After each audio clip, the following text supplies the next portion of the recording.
34 есепте құрама сандарды жай көбеткіштігі шектеулі дейді. 14 деген санды. Жай дейтін болса, ең кіші жай сан, яғни 2 сан. Бұл жерде 14 жұп сан болғандықтан 2-ге бөлінеді. Бөлеміз. Одан кейін 7 шығады екен. 7 жай сан, ол тек қана 7-ге бөлінеді, яғни 1 шығады. Бұл жерде 1-ге дейін, 1 шыққанға дейін бөле береміз. Яғни 14-тің өзі 2 мен 7-нің көбейтіндісінен тұрады екен. Енді 26-ны да дәл солай жұп сан болғандықтан ең кіші 2 деген жай санға бөлеміз. 13 шығады. 13-те жай сан, ол тек 13-ге бөлінеді. 1 шығады. Ары қарай 26 дегеніміз ол 2 мен 13-нің көбейтіндісі деп жазып қоямыз. Келесі 35 ең кіші жай сан, яғни 5 санына бөлінеді. 7 болады. 7 деген тек 7-ге бөлінеді, 1 болады. Яғни 35 дегеніміз ол 5 пен 7-нің көбейтіндісі. Енді 38-ді ең кіші жай сан 2-ге бөлетін болсақ, 19 шығады. 19 ол жай сан, тек 19-ға бөлінеді. Сондықтан 38 дегеніміз ол сызықтың, яғни оң жағындағы 2 мен 19-ның көбейтіндісі түрінде жазып қоямыз. 52-де жұп сан 2-ге бөлінеді.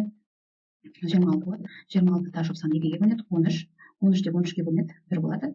Яғни 52 дегеніміз оң жағындағы сандардың көбейтіндісі түрінде жазамыз. 2 көбейтілген 2 көбейтілген 13.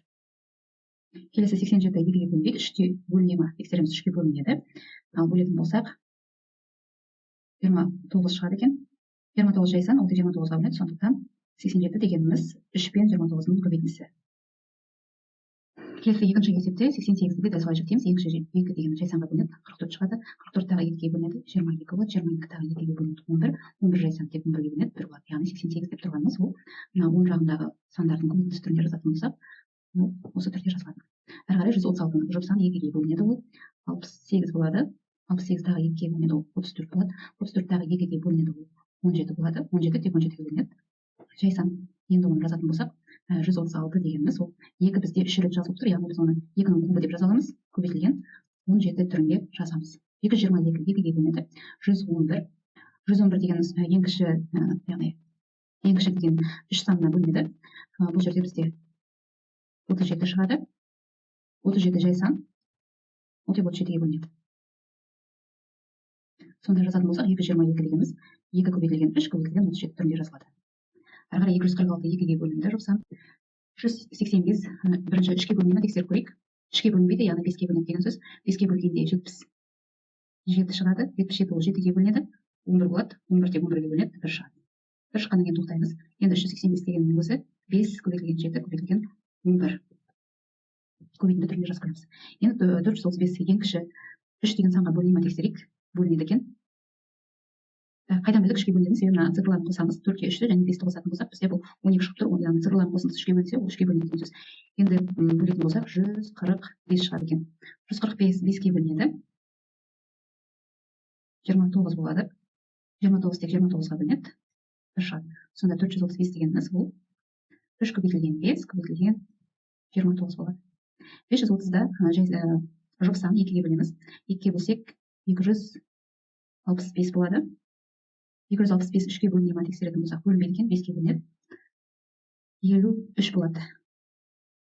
53 ол бізде жай сан.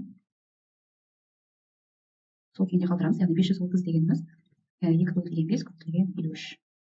555 бұл жерде 3-ке бөлінеді екен.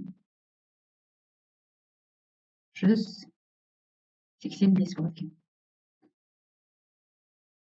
Ары қарай 3-ке бөлінбейді, енді 5-ке бөлеміз. 185-ті 37 шығады сонда. 37 тек 37-ге бөлінеді. Яғни 555 деп тұрғанымыз ол 3 көбейтілген 5 көбейтілген 37 сандардың көбейтіндісінен тұрады екен. Үшінші есепте 396-ны ең кіші 2 деген жай санға бөлеміз. Ары қарай 198 болады. Ол тағы 2-ге бөлінеді. 99 шығады. 99 ең кіші 3 деген жай санға бөлінеді. 33 болады. 33-ті 3-ке бөлеміз. 11 11-ге бөлеміз, 1 шығады. Яғни 396 дегеніміз ол қайталанып тұрған сандарды дәреже түрінде жазамыз. Яғни 2-нің квадраты көбейтілген 3-тің квадраты көбейтілген 11. Келесі 456-ны солай жүктейміз, 2-ге бөлінеді. 228 тағы да 2-ге бөлеміз. 114 тағы 2-ге бөлеміз. 57 3-ке бөлінеді. 19 тек 19-ға бөлінеді. Сонда 1 шығады. Яғни 456 дегеніміз ол 2-нің куб дәрежесі көбейтілген 3 көбейтілген 19 түрінде жазылады. 504 ең кіші 2-ге бөлінеді. 252 болады. Оны тағы 2-ге бөлеміз. 126 оны 2-ге бөлеміз. 63 3-ке бөлсек 21 3-ке бөлінеді 7 7-ге бөлеміз 1. Яғни 504 деп тұрғанымыз ол 2-нің кубы болады. Себебі мына жерде 2 3 рет кездескен көбейтілген 3-тің квадраты көбейтілген 7 түрінде жазылады. Ары қарай 700-ді 2-ге бөлетін болсақ, 350, 350-ді 2-ге бөлсек 175, еттен 5-ге бөлеміз. 35, 5-ге бөлінеді. 7, 7-ні 7-ге бөлеміз 1. Сонда 700 дегеніміз бұл 2-нің квадраты көбейтілген 5-нің квадраты көбейтілген 7 түрінде жазылады. 594 2-ге бөлінеді. Ең кішісінен бастаймыз. 297 шығады екен. 297 3-ге бөлінеді. Бұл 99 болады. 99 3-ге бөлеміз. 33, 33 3-ге бөлеміз. 11, 11-ді 11-ге бөлеміз 1. Яғни 594 деп тұрғанымыз бұл 2 көбейтілген 3-дің кубы көбейтілген 11. Ары қарай 1170-ді 2-ге бөлеміз. 585 болады. 585 3-ге бөлінеді. 3-ге бөлетін болсақ 195 болады. 195 тағы да 3-ге бөлінеді. Ол 65. 65 енді 5-ге бөлінеді. 13, 13 деп 13-ге бөлінеді. 1 шығады. Сонда 1170 деп тұрғанымыз ол 2 көбейтілген 3-дің квадраты көбейтілген 5 көбейтілген 13. Ары қарай 2310-ды жіктейтін болсақ 2-ге бөлінеді. 1155. Бұл 3-ге бөлінеді. 385 болады. Ары қарай 5-ге бөлінеді. 70, 77, 77 кіші жай саны 7-ге бөлінеді. Ары қарай 11, 11-ді 11-ге бөлеміз 1. Сонда 2310 дегеніміз бұл 2 көбейтілген 3 көбейтілген 5 көбейтілген 7 көбейтілген 11 болады екен. 3100-ді жіктейтін болсақ 2-ге бөлінеді. Ол 1550, 1550-ді тағы 2-ге бөлеміз. 775, 775 3-ге бөлінбейді, 5-ге бөлеміз. 155 болады. Оны 5-ге бөлетін болсақ 31 болады. 31 тек 31-ге бөлінеді 1. Сонда 3100 дегеніміз ол 2-нің квадратына көбейтеміз 5-нің квадратын көбейтеміз 31. Келесі 265-ші есепте мыналарды есептеу керек. Оны айтасыз деп, мына 2 мен 5-ті көбейтіп алып солай да шығаруға болады. Бұл жерде 30 шығады. Ары қарай келесі есепте 84 болады. Келесі есепте 90 болады. Мына 3 пен 3-ті 2 мен 5-ті көбейтіп 10 екен, және 9 екен, 90 екен болады. Онда 40 болады. Онда 770 болады. 198 болады. 266-шы есептің біріншісінде қараңыздар. Мынадай 7, 7 және 13 пен 13 мына жерде бірдей санға бөліп жатырық, иә. Сол кезде қараңыздар, мына 7 мен мына 7 бір-біріне бөлініп кетеді. Мына 13 пен мына 13 бөлініп кетеді. Сол кезде бізде тек 5 қалады. Келесі екінші есебінде де дәл солай, мына ұқсас сандар бір-біріне өзара бөлініп кетеді деген сөз. Яғни көбейтіп мәнін есептеп отырмай-ақ, осылайда ойша есептеп, яғни бізде мына бөліндінің мәні бізде 13 шығатыны белгілі. Келесі үшінші есепте де дәл солай, яғни ұқсас сандарды біз бөлгенде мына жерде 7 мен 7, яғни бір санды, қандай да бір санды бір санға көбейтіп, дәл сол санға бөлетін болсақ, бұл бізде есептің мәні өзгермейді, сол сияқты. Онда 19 мен 19 өзара бір-бірінен бөлініп кетеді де, сонда тек қана 3 қалады екен көбейтіндідегі. Қараңыздар, бірінші көбейтіндіні екінші көбейтіндіге бөліп жатырық, иә. Бұндағы мына сандар, ұқсас сандар өзара қайталанатын болғандықтан, яғни біз оны бірден ойша есептеп, бұлар өзара бір-біріне бөлініп кететінін біліп отыруымыз керек. Яғни көбейтіп, оны қайтып бөліп отырғанша біз бірден бұл сандар өзара бөлінетінін біліп, яғни бірден шешімін оңай тәсілмен таба аламыз. Мұнда тағы да қайталанатын сандарымыз бар. Көбейтіндіде әр көбейтіндіні бүйтіп ойша бөлініп кетті деп есептейтін болсақ, сонда бізге мәні 3 деген сан қалады. 267-ші есепте бірінші есеп үлгіде көрсетілген, солай шығару керек болады. Ал екіншісінде квадраттың қабырғасы берілген, қабырғасы жай санмен өрнектелген, оның ауданы ғана берілген 121 деп. Енді осының қабырғасын табу керекпіз. Яғни біз білеміз, квадраттың ауданы ол s-тен a квадратқа, иә. Яғни қандай да бір санның квадраты ол 121 болып тұр. Қандай санның квадраты 121 болып алады? Бұл дегеніміз 11-дің квадраты, яғни a деп тұрған қабырғамыз 11-ге тең болып тұр, яғни 11 сантиметрге тең болып тұр.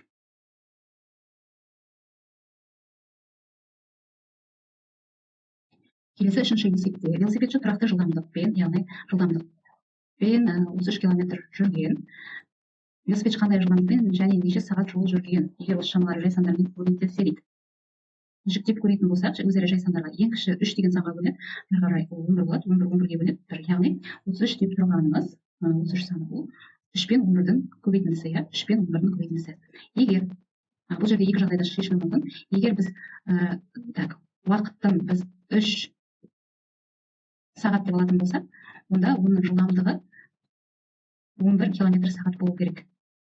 Енді екінші жағдайда біз уақытын 11 сағат деп алатын болсақ, онда оның жылдамдығы 3 км сағат болған деген сөз. Екі жағдайда шешіледі. 268 есепте 105 тең болады. 3 көбейтілген 5 көбейтілген 7 және пайдаланып отырып соны, яғни 105-ің бөлгіштерін табу керек. Біз мына берілген тізім бойынша.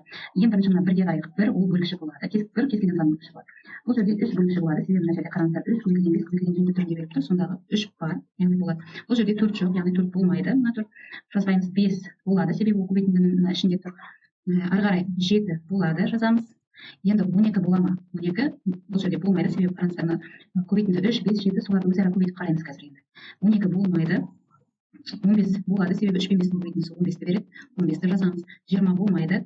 Себебі мына сандардың көбейтінділері 3, 5, 7 сандарын өзара көбейтсек 20 деген сан шықпайды. 21 болады. Неліктен? Себебі 3 пен 7-дің көбейтіндісі 21-ді береді.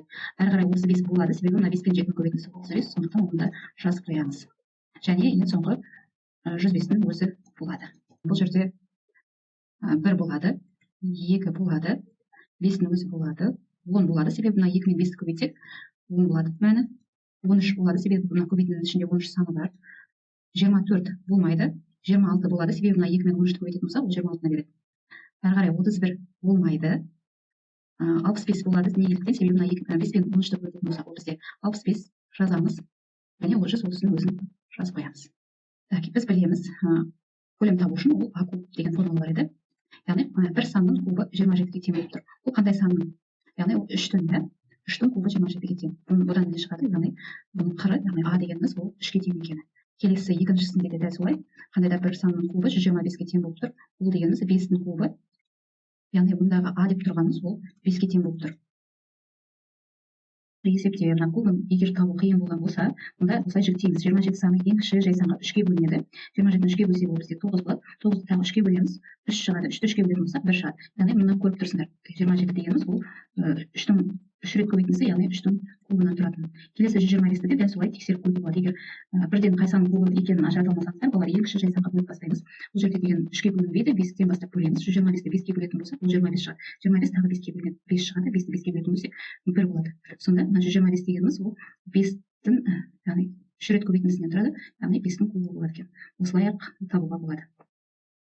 270 есеп. 5-дің өзін жіктейтін болсақ, ең кіші жай саны яғни 3-ге бөлінеді. 15 болады. 15-дің өзі 3-ге бөлінеді. 5, яғни 5-ті 5-ге бөлеміз 1. Яғни 45-дің өзі 3 көбейтілген 5 деген жай сандардың түрінде, көбейтіндісі түрінде жазылады. Екі жағдай болуы мүмкін. Бірінші мысал қараңыздар. 3-ті 3-ге көбейтіп жіберетін болсақ, А дегеніміз яғни 9 болатын болса, Б-ні 5 деп алуға болады. Келесі екінші жағдайда 3 пен 5-ті көбейтіп жіберіп, яғни А-ны 15 деп алатын болсақ, Б дегеніміз 3 болады. 271 есепте Меруерт, Қайрат, Елдос және Жанрдың туған күндері берілген 15 мамыр, 7 мамыр, 20 тамыз және 15 қыркүйек. Меруерт пен Елдос әртүрлі айларда, бірақ оның бір күнде туған.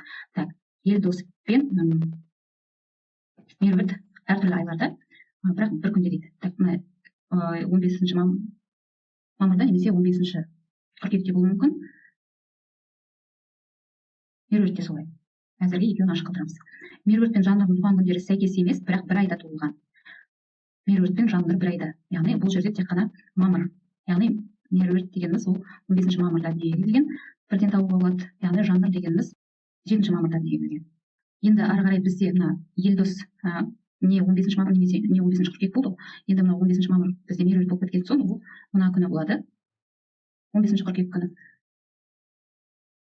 Енді бізде жалғыз Қайрат қалып қойды. Жалғыз Қайрат қалғандықтан 15 мамыр бос емес, 7 мамыр бос емес, 20 тамыз күні дүниеге келген. Яғни кесте арқылы оңай және тез табылады. Осы есептің болсақ, жатып беруі мүмкін. 272 есепте бүрышты параллелепипедтің өлшемдері жай сандармен берілген. Көлемі осындай, параллелепипедтің өлшемдері неше сантиметр. Так, ол үшін біз 66-ны жіктеуіміз керек. Жай сандарға ең кішісі 2-ге бөлінеді, 33 болады, 33 ары қарай 3-ге бөлінеді, 11, 11-ге бөлінеді. Яғни бізде мына 66-ның өзі 2 көбейтілген 3 көбейтілген 11 түрінде жазылады. Өлшемдері де осы болады.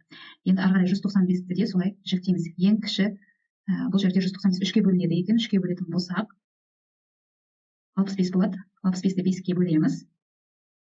13 болады. 13-те 13-ге бөлінеді 1. Яғни көлемі табатын болсақ, ол осы 3 көбейтілген 5 көбейтілген 13 түрінде жазылады. Келесі үшіншісінде 255-ті дәл солай жіктейміз. Бұл жерде 255 3-ге бөлінеді, себебі цифрларының қосындысы 12 болып тұр. Ол 3-ге бөлінеді. 85 болады екен. 85-ті 5-ге бөлеміз, ол 17 17 17-ге бөлінеді. Сонда өлшемдері бізде 3, 5, 17 деген табылады. 273-ші есепте тікбұрыш параллелепипедтің пішінді құрап қыры 5 см екен. 385 кубпен толтырылған.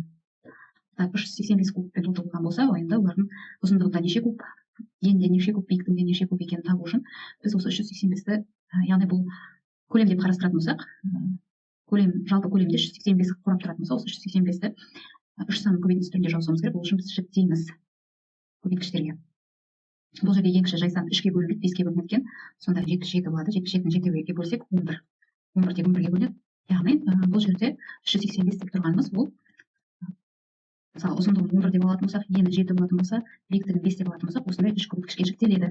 Ұзындығын біз 11 куб бар деп есептейтін болсақ, ұзындығында енінде 7 куб бар деп есептейтін болсақ, ал биіктігінде 5 куб бар деп есептейтін болсақ, сантиметрлерін табу үшін, онда біз бетеміз аны табу үшін 11 кубты, яғни бізде бастапқыда кубтардың өлшемдері 5 см деп берілген ғой, соны 5-ге көбейтеміз. Сонда мына бөлу 5 болады. Б дегеніміз 7-ні 5-ге көбейтеміз. 35 см. Келесі С деп тұрғанымыз 5-ті 5-ге көбейтеміз. 25 см болады екен. 274-ші есепте тікбұрышты параллелепипедтің өлшемдері жайсандармен өрнектелген дейді. Оның бір қыры ортақ, екі жағының аудандары 35 см квадрат және 31 см квадрат деп беріліп тұр. Яғни 21-ні өзін жіктейтін болсақ, 21 ол 3-ге бөлінеді, 7. Яғни 21 дегеніміз ол 3 пен 7-нің көбейтіндісі болып тұр. Ал 35 дегеніміз оны да жіктейтін болсақ, ол 5-ге бөлінеді, 7. Яғни 35 деп тұрғанымыз ол 5 пен 7-нің көбейтіндісі. Яғни қараңыздар, ортақ қабырғасы 7 болып тұр. Мына суреттегі мына ортақ қабырғасы, яғни мына екі төртбұрыштың осы қабырғасы 7 см болып тұр. Мына бірінші 35 см деп тұрған жерден енін табатын болсақ, яғни S тең болып тұр. S1-іміз мысалы 7 көбейтілген B дейтін болсақ, яғни A дегеніміз 7-ге тең, 7 см тең болып таптық. Жаңа ортақ қабырғасы, ортақ қыры, яғни 7 см болады. Енді S1-іміз 35 болып тұр ғой. Яғни 7 мен B-ның көбейтіндісі 35 болып тұр бізде. Осыдан B-ны табатын болсақ, ол 35-ті 7-ге бөліп жібереміз. Яғни B деп тұрғанымыз мына қабырға B, мына биіктігін С деп алатын болсақ, B деп тұрғанымыз 5-ге тең. Яғни мына жеріміз бізде 5-ге тең болатынын таптық. Енді С-ны табу керекпіз. С-ны табу үшін мына жағына қараймыз. 21 см квадрат болып тұр. Яғни екінші ауданымыз беріліп тұр. Ол 21 см квадрат деп беріліп тұр. 21 см квадрат дегеніміз, яғни ол 7 мен С-ның көбейтіндісінде. Ал 7 мен С-ның көбейтіндісі сол осы 21-ге тең болып тұрса, онда С-ны табу үшін 21-ді біз 7-ге бөліп жібереміз. Сонда С деп тұрғанымыз 3 см болып тұр. Мына қабырғасы, яғни қыры, мына қыры 3 см-ге тең болып тұр мына жері. Өлшемдерін таптық. А 7 см-ге тең, Б дегеніміз 5 см-ге, С дегеніміз 3 см-ге тең. Енді екінші жағдайында тікбұрышты параллелепипедтің көлемін тап деген. Көлемін табу үшін осы 3 өлшемді, яғни 7 см-ді 5 см-ге және 3 см-ге көбейтеміз. Сонда бізде 105 см куб шығады.